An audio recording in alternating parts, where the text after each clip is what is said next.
Hi! In front of me is iPad 10th Gen, and today I would like to show you how you can set up screen lock on this device. First of all, open Devices Settings and click on Touch ID and Passcode after scrolling down. Now you need to choose Turn Passcode on and click on Passcode Options. Then tap on the best one for you. I will go with 4-digit one. Then you need to enter your passcode, and if you see this kind of pop-up, change it, because yours it's too easy. I will go with Use Anyway though, just for example, and repeat it in order to confirm it.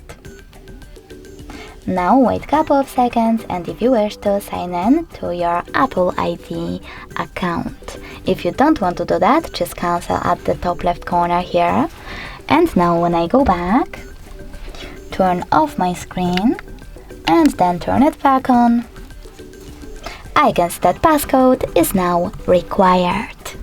Thanks so much for watching. If you enjoyed this video, leave a like, comment and subscribe.